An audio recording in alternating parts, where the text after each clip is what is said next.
Hello, everyone, and welcome to another episode of the Expert to Authority show. I'm your host, Simone Vincenzi. This is the show for coaches, speakers, and trainers who want to grow their businesses while making an impact in the world. And today we have a very special guest. In fact, we are going to talk about emotions and buying. So, how can we get people to buy more of your products, your service, by tapping into their emotions? This is a topic that I'm fascinated about, and our guest is going to talk about this today. So let me get going with the introduction. In fact, since founding Appletree Marketing in 2000, she spent the last 2 decades helping hundreds of coaches, consultants, and speakers grow their businesses and achieve their goals by making strong emotional connections with their clients. Talking about emotional connection, her mission is to help business owners realize that the path to success doesn't have to involve churning out endless social media content.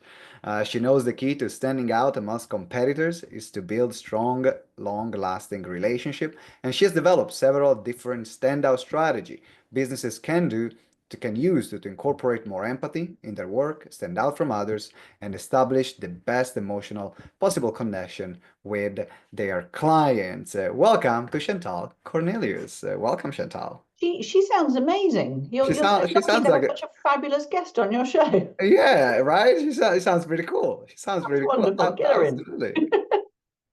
So let's talk about emotions, buying and emotions. What made you interested in this topic?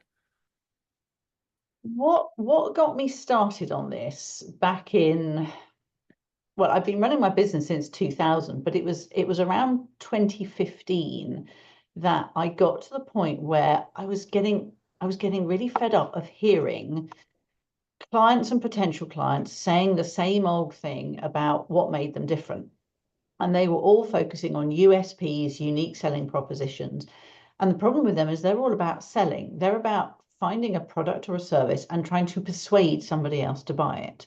I've always been much more about looking at how to attract clients to me and my business and attract clients to my clients' businesses. And so I started digging into it. And the more I read around it, the more I looked into it, the more I realized that it's all about emotion. We buy because we want something, not because we need it. And that's the really key bit. So if marketing and sales are about encouraging people to buy something that they want rather than something that we think they need, much more successful, much easier, much more fun.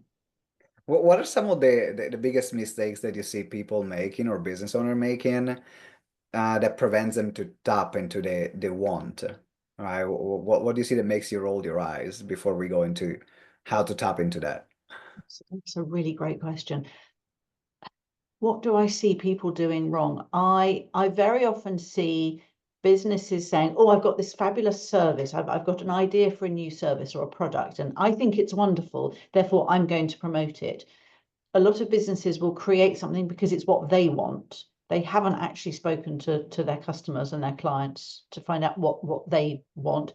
I made this mistake years ago. I bought another business and thought, oh, this will be great. I didn't do enough research, tried to incorporate it into my company, into Appletree, but I didn't go out to my clients and potential clients and say, what do you actually want? It was like I was going, they need this, and it was a complete flop. So yeah, I see that too often. And when it's purely sales led, of I've got this great product, I'm going to sell loads of it. Not if you haven't done your research, not if somebody doesn't actually want to buy it. Big mistake. Yeah, what is the difference? So let's explore now because we are going into the want. You mentioned it's not about what they need, but it's about what they want. Mm. How do we identify the want versus the need? Because that becomes, I think, like the first step to then start this process, right? Yeah. The want is based on the emotion, and it's around how we want to feel. When I see a fabulous pair of boots in a shop, I have a thing about high heel boots, knee length boots. I might see a pair of boots and I think, I want to buy them because I will feel amazing when I'm standing on stage wearing them. So it's about how I want to feel, how I think I will feel wearing those boots. Now, there's an interesting point here to make, or very important, that we can't make anybody else feel anything. So a pair of boots can't make me feel fabulous. I might feel fabulous wearing them, but equally, if I work with a coach or a trainer, they can't make me feel anything. They can encourage me to feel a certain way. They can behave in certain ways that might make me feel and might make it easier for me to then feel a certain way. But yeah, the want is all around the emotion, and it's how we want to feel as a result of buying something, eating in a restaurant, using a particular product or service. It's how we want to feel being treated a certain way by a supplier. It's all Yeah. emotion. So I'm even thinking about, when I'm going to a trip, and Mm-hmm. what I want to feel, and the reason why I'm booking that trip is that Mm-hmm. I want to feel a sense of adventure. Mm-hmm. I want to Yeah. feel a sense of excitement. Yep. I want to feel a sense of rest and peace Mm-hmm. that I'm going to get. And that's the real reason why I'm booking that trip. Yeah. I'm thinking about another product that I bought, and I bought a product to help me out with my stress. And the reason why I bought it is because what I wanted to feel was, again, like less stress and a sense Mm-hmm. of peace, not because of the Yeah. product Yeah. itself. And we have different feelings and different emotional attachments based on what we're buying. If I'm looking, well, let's take your holiday example. I've just booked a trip to South Africa. I'm speaking at a conference out there in a month's time. So I want to book a flight with an airline that's going to turn up or is going to be at the airport, who isn't going to go bust the week before. But I've also booked some time on safari because I want to feel looked after. I want to feel special. I don't want to turn up somewhere and find that there are dripping taps in my room, or that there aren't any elephants wandering past like the brochures promised.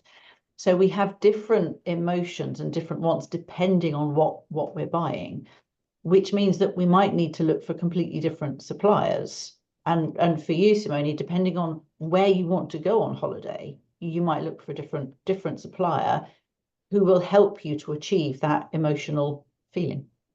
Correct. And so, and it changes if I'm going on my own or if I'm going with my wife. Mm-hmm, That exactly. changes completely because it's Exactly, completely different experience that we're going to have. because she may have completely different wants to you. I do hope you've discussed it with her before you book your next We holiday. we did. I wore the scars by not asking her once, and made that mistake, and I've learned Mhm. since then. So Yes, because I know your lovely wife, and I can imagine that if you booked a holiday without checking with Lavelda, it might not work out. exactly that. Exactly that. Exactly. Good. So let's talk about some of these emotional drivers. Mm, We are in the industry of, if you're thinking about a coach or a speaker, mm, it's in the industry of selling either a personal transformation or a business transformation. mhm, Where do you find to be the most common emotional buyers that people are looking, emotional triggers that people are looking for when they buy this type of services? mm. As part of the research I did, I identified 5 different strategies. And this is not about, and they're based on the emotional drivers. This isn't about trying to use all 5 in your business. I used to use one and found it didn't actually work. So I changed my business and went for the other one. But of the 5, there's a test on my website that people can take, which is free. And I've been collecting the results and the data for a couple of years now. And I have individual results for different people, but I also record overall how many people come out on the different strategies. And of the 5, there's one called certainty, which comes up the most. And the one that comes up second highest is called growth. Now, the majority of people I work with are coaches and speakers. So it doesn't at all surprise me that we're getting certainty and growth. Certainty is about being a safe pair of hands. It's the strategy I use all the time for my business. When people come to work with me as a mentor, they know that I'm going to tell them what marketing to do. I'm not going to sit there and go, what marketing do you think you should do? I just tell them because that's what they want. That's what they're paying me for. They don't want fluff and jargon. They just want straightforward, practical help. Equally, when I'm speaking or running a workshop, my clients expect me to turn up on time, be fabulously easy to work with, They actually expect me to turn up in a dress and a pair of high heel boots these days. And because of my latest talk, they're now expecting me to turn up with hand puppets. But it's about that sense of expectation of the certainty. The other one that comes out a lot for coaches and speakers is growth. And this is when clients want to feel motivated, inspired, energized. These are some of the emotions you were talking about earlier. When I was first researching this way back 10 years ago, I thought that people came to my business because they wanted growth. They were excited about the growth of their business. They were excited about marketing. They wanted to be inspired by me rabbiting on about SEO and website and blogs and technical stuff. And then I started asking them and saying, why do you work with us? And time and again, they were coming back saying, you're a safe pair of hands. You get the work done. You tell us what to do. I remember one client saying to me, I don't actually care what marketing you do. Just get me the clients. And you do. So I stopped trying to use the growth strategy of excitement and imagination and hope and just went, oh, okay, yeah, certainty. We'll just get it done for you. And that worked. So those are the two that I see most often in the speaking coaching industry. I do a lot of work with coaches who are speakers and speakers who are coaches, and again those two. There are others, but those two come up the most. Yeah, so and it makes a lot of sense because then when someone buys, of course, they want to feel like a sense of certainty when they are um when they're investing money. That's the Mm, sense of like I have the peace of mind that mm, certainty gives me yeah, to that I've invested in the right place. exactly. And Yeah, then the other aspect on the growth is I want to grow. Of course, I'm investing in you yeah, because I want to grow on a business level, and so that's why I'm mm, investing in you. yeah. Is For my clients though, I only use certainty. I don't use any Yeah. of the growth strategies. But equally, when I'm speaking on stage, I'm not a motivational speaker. I'm a practical, down to earth, this is how to do your marketing speaker. So when I'm speaking, I even use the certainty, sort of straightforward peace of mind language, you used that phrase. A motivational speaker can be completely different and can really go for growth because their job is to motivate and inspire the audience and instill in them this sense of hope and freedom and imagination. So that's why the strategies are different depending on what type of coach or what type of speaker you are and what your clients want, how they want to feel.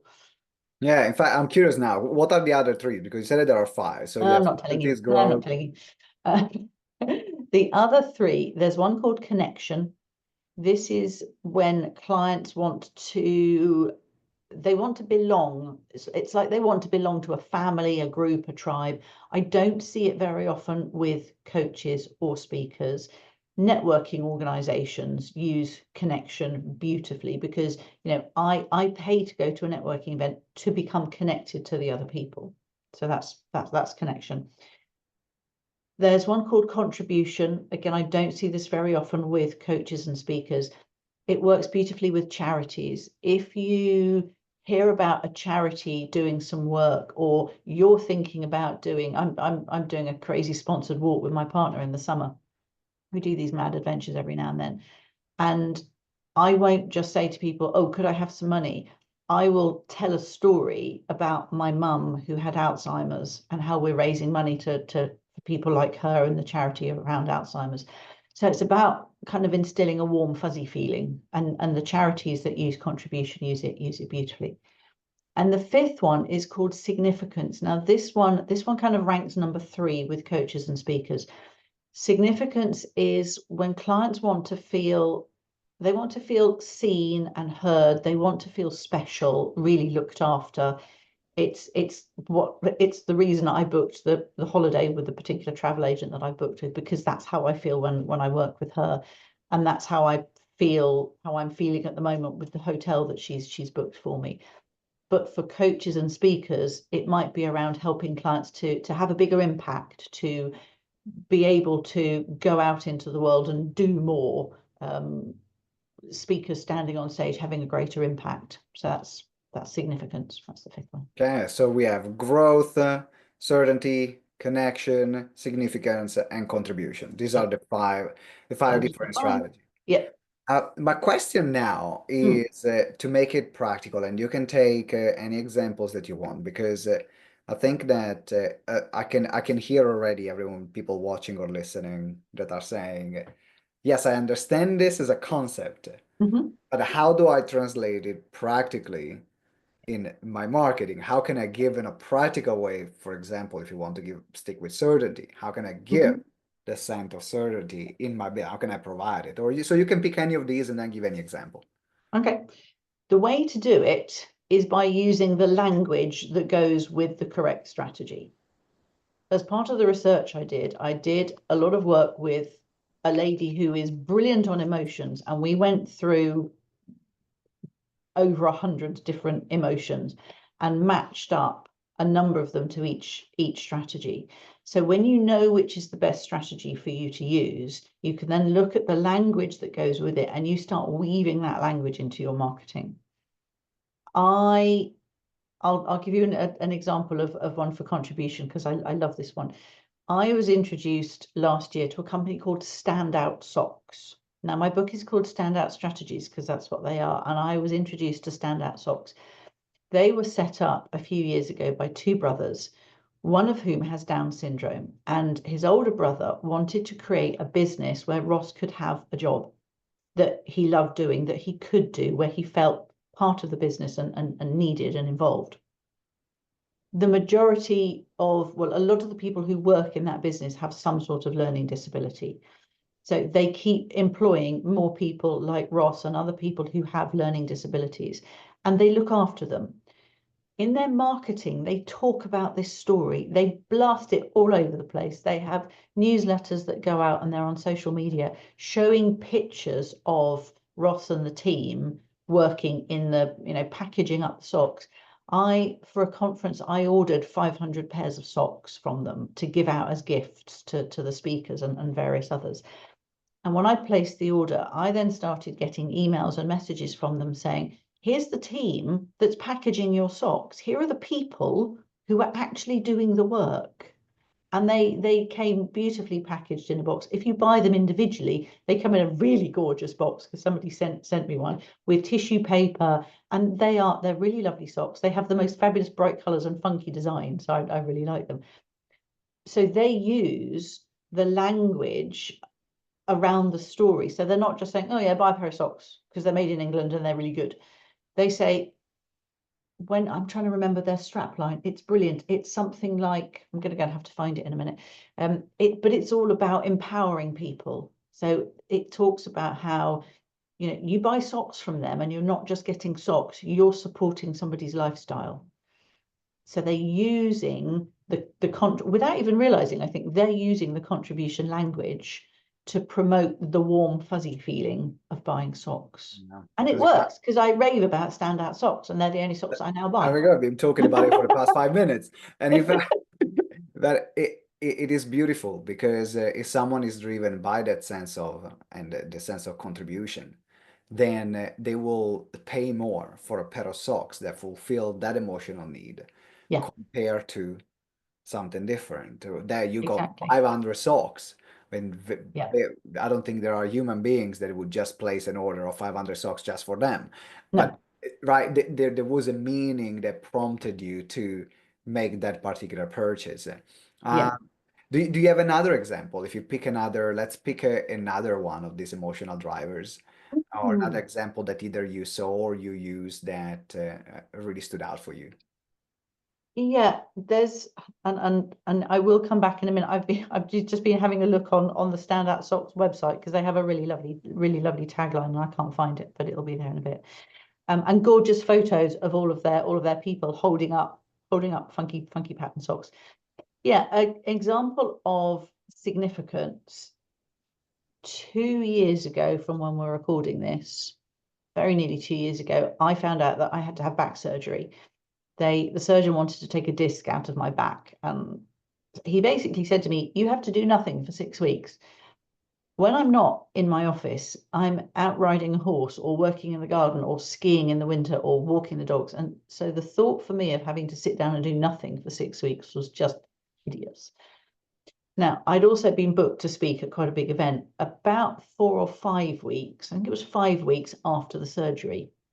And there was no way I was going to pull out. I was determined to be there. It was a really important event for me. So I spoke to one of my clients, a lady called Susan, who is a speaker coach. She used to be an opera singer, and her vocal warm-ups are just incredible. And I said to Susan, I need help learning how to stand up and present on stage. Now, I've been speaking on stage for years, but normally I move around a lot and I pace up and down, might be nerves, but I like to cover the stage and I like to be all over. And I thought, if I'm going to do this event, I can't move. So I worked with Susan because I already knew that she used significance in her marketing because I'd shown her how to use it and I'd been helping her with her marketing. So I wanted somebody who could help me have a bigger impact. People were expecting to see me move around on stage. And actually, people said to me afterwards, you were amazing. You stood still for 15 minutes. Why? And actually, what's happened is it's become almost my way of speaking now. I'm getting a bit more movement back in because mostly the back is fixed. But I found I could just stand. With Susan's help and some others, I planned out exactly how to walk from the back of the room through the crowd with people getting stuff out of the way onto the stage, get to the center of the stage, plant myself. Susan taught me something called diva feet. Blokes can do it too. I think it's called Devo feet. And you can do it in high heels. Susan was quite worried about working with me, and I had to promise that if at any point it hurt, we stopped.